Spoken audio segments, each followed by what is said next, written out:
আন্দোলনরত শিক্ষকদের ওপর পুলিশি আক্রমণের প্রতিবাদে আজ সারা বাংলা প্রতিবাদ দিবস পালন করুন। যোগ্য শিক্ষক ও শিক্ষাকর্মীদের অবিলম্বে চাকরিতে পুনর্বহাল করতে হবে। শিক্ষক নিয়োগ দুর্নীতিতে দোষীদের অবিলম্বে দৃষ্টান্তমূলক শাস্তি দিতে হবে।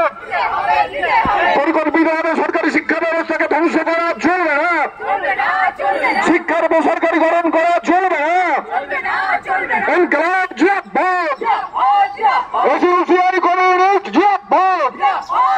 গতকাল শিক্ষক মহোদয় বিকাশ ভবনে আন্দোলনরত শিক্ষকদের ওপর পুলিশি আক্রমণের প্রতিবাদে আজ সারা বাংলা প্রতিবাদ দিবস পালন করুন। আন্দোলনরত শিক্ষকদের ওপর পুলিশি আক্রমণের প্রতিবাদে আজ সারা বাংলা প্রতিবাদ দিবস পালন করুন।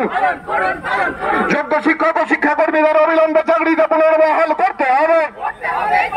শিক্ষক নিয়োগ দুর্নীতিতে দোষীদের অবিলম্বে দৃষ্টান্তমূলক শাস্তি দিতে হবে। পরিকল্পিতভাবে সরকারি শিক্ষা ব্যবস্থাকে ধ্বংস করা চলবে না।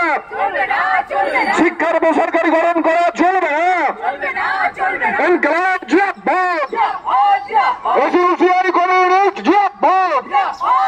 গতকাল শিক্ষক মহোদয় বিকাশ ভবনে আন্দোলনরত শিক্ষকদের ওপর পুলিশি আক্রমণের প্রতিবাদে আজ সারা বাংলা প্রতিবাদ দিবস পালন করুন। আন্দোলনরত শিক্ষকদের ওপর পুলিশি আক্রমণের প্রতিবাদে আজ সারা বাংলা প্রতিবাদ দিবস পালন করুন। যোগ্য শিক্ষক ও শিক্ষাকর্মীদের অবিলম্বে চাকরিতে পুনর্বহাল করতে হবে। শিক্ষক নিয়োগ দুর্নীতিতে দোষীদের অবিলম্বে দৃষ্টান্তমূলক শাস্তি দিতে হবে। পরিকল্পিতভাবে সরকারি শিক্ষা ব্যবস্থাকে ধ্বংস করা চলবে না। শিক্ষার বেসরকারীকরণ করা চলবে